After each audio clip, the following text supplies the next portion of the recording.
ಮೆಟ್ರೋದವ್ರು ಏನ್ ತಿಳ್ಕೊಂಡಿದ್ದಾರೆ ಅಂದ್ರೆ ಮೆಟ್ರೋದಲ್ಲಿ ಓಡಾಡೋರು ಬರೀ ITBT ಅವರು ಬೇಕಾದಷ್ಟು ಸಂಬಳ ಇದೆ, ಒಂದು ಡಬಲ್ 10ರಷ್ಟು 100ಕ್ಕೆ 150 200 ಏರಿಸಿದ್ದಾರೆ. ಸ್ಟೇಟ್ ಗೌರ್ಮೆಂಟ್ ಅವರು ಅದನ್ನ ನೋಡ್ಬಿಟ್ಟು ಅದನ್ನೆಲ್ಲೂ ಕತ್ತರಿ ಹಾಕಿದ್ರು.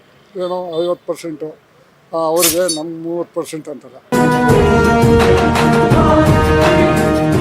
ಯಡಿಯೂರಪ್ಪ ಮುಖ್ಯಮಂತ್ರಿ ಆಗಿದ್ದಾಗ ಕೇಳ್ಕೊಂಡ, ಸರ್ ಅನುದಾನವನ್ನ ಸ್ವಲ್ಪ ಆದ್ರೂ ಬಿಡುಗಡೆ ಮಾಡಿ ಅಂತ ಪ್ರಧಾನಮಂತ್ರಿಗಳನ್ನ. ಅವ್ರು ಸೊಪ್ಪಾಕ್ಲಿಲ್ಲ. ಇನ್ನು ವಿರೋಧ ಪಕ್ಷ ಇಲ್ಲಿ ಇರೋದು ಕಾಂಗ್ರೆಸ್ ಪಕ್ಷ ಇರೋದ್ರಿಂದ ದೆಹಲಿಯವರಿಗೆ ಕರ್ನಾಟಕದ ಬಗ್ಗೆ ಅನುಕಂಪ ಇಲ್ಲ. ಮೆಟ್ರೋದವ್ರು ಏನ್ ತಿಳ್ಕೊಂಡಿದ್ದಾರೆ ಅಂದ್ರೆ ಮೆಟ್ರೋದಲ್ಲಿ ಓಡಾಡೋರು ಬರೀ ITBT ಅವರು ಬೇಕಾದಷ್ಟು ಸಂಬಳ ಇದೆ, ಒಂದಕ್ಕೆ ಡಬಲ್ 10ರಷ್ಟು 100ಕ್ಕೆ 150 200 ಏರಿಸಿದ್ದಾರೆ. ಮೊನ್ನೆ ನಾವು ಸೌಮ್ಯ ರೆಡ್ಡಿ ಅವರು ನೇತೃತ್ವದಲ್ಲಿ ಸ್ಟ್ರೈಕು ಮಾಡಿದ್ವಿ.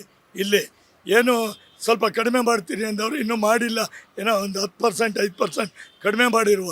200 ರೂಪಾಯಿ ಏರಿಸಿ 20 ರೂಪಾಯಿ ಕಡಿಮೆ ಮಾಡಿದ್ರೆ ಏನು ಪ್ರಯೋಜನ? ಬಡವರು ಮಧ್ಯಮ ವರ್ಗದವರು ಸತ್ತೋಗ್ಬಿಡ್ತಾರೆ. ಎಲ್ಲ ಇವಾಗ 2 ವೀಲರ್ ಎತ್ತಾ ಇದ್ದಾರೆ. ಅದನ್ನು ಕೇಳೋದಕ್ಕೆ ಇದು ಒಂದಲ್ಲ ಸರ್, ಏನು ಕೇಳೋದಕ್ಕೂ 28 ಜನ MP ಗಳು ನರ್ಸತ್ತವರು. ಅವ್ರಿಗೇನು ಮಾತಾಡಲ್ಲ. ಮೋದಿ ಕಂಡ್ರೆ ಮಂಡಿ ಊರ್ಬಿಟ್ಟು ಕೈ ಮುಗಿಯೋದು, ಸಲಾಮ್ ಅಲೈಕುಮ್ ಅನ್ನೋದು, ನಮಸ್ತೆ ಅನ್ನೋದು, ಗುಡ್ ಮಾರ್ನಿಂಗ್ ಅನ್ನೋದು, ಇಷ್ಟಕ್ಕೇ ಸೀಮಿತ 28 ಜನ MP ಗಳು. ಈಗ ನೋಡಿ, ನಾವು GST ಕಟ್ಟಿದ್ದೀವಿ ಕರ್ನಾಟಕದಿಂದ, ಅದಕ್ಕೆ ಪರ್ಸೆಂಟೇಜ್ ಅಂತ ಇರ್ತದೆ. 75,000 ಕೋಟಿ GST ಹಣ ವಾಪಸ್ ಕೊಡಬೇಕು. ಯಾರು? ಮೋದಿ ಗೌರ್ಮೆಂಟು. ಅದನ್ನು ಇಲ್ಲಿಂದ ಕಲೆಕ್ಟ್ ಮಾಡ್ಕೊಂಡಿದ್ದಾರೆ, ವಾಪಸ್ ಕೊಟ್ಟಿಲ್ಲ.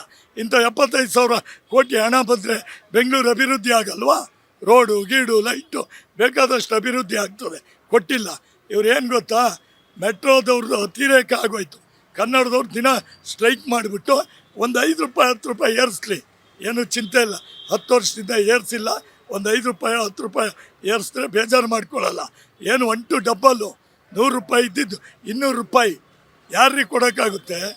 ಈಗಲೇ ಬಡತನದಲ್ಲಿ ಸಾಯ್ತಾ ಇದ್ದೀವಿ. ಎಲ್ಲ ಬೇಳೆ ಕಾಳು ಎಲ್ಲ ರೇಟ್ ಜಾಸ್ತಿ, ಬೇಕಾದಷ್ಟು ಹಣದುಬ್ಬರ ಇದೆ. ಯಾವಾಗ ಈ ಮೋದಿ ನೋಟ್ ಅಮಾನತ್ ಮಾಡಿದ್ಲ ಆವಾಗ ಅರ್ಧ ಉದ್ಯಮಿಗಳು ಸತ್ತೋದ್ರು.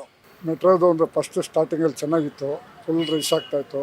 ಈ ಕಡೆ ಕೂಲಿ ಮಾಡೋರು, ಆ ಸ್ಟಾಪ್ ಇರೋರು ಎಲ್ಲ ಒಟ್ಟಿಗೆ ಹೋಗ್ತಾಯಿದ್ರು. ಪಾಪ ಫುಲ್ ನಿಲ್ಲೋದಕ್ಕೆ ಜಾಗ ಇಲ್ಲ. 2 ನಿಮಿಷ 3 ನಿಮಿಷಕ್ಕೂ ಫುಲ್ ಇದಾಗ್ತಾಯಿತ್ತು. ಇವ್ರಿಗೇನು ಮಾಡಿದ್ರು, ಸ್ಟೇಟ್ ಗೌರ್ಮೆಂಟವರು ಅದನ್ನು ನೋಡ್ಬಿಟ್ಟು ಅದನ್ನೆಲ್ಲೂ ಕತ್ತರಿ ಹಾಕಿದ್ರು. ಏನೋ 50% ಅವ್ರಿಗೆ ನಮ್ಮ 30% ಅಂತಾರೆ.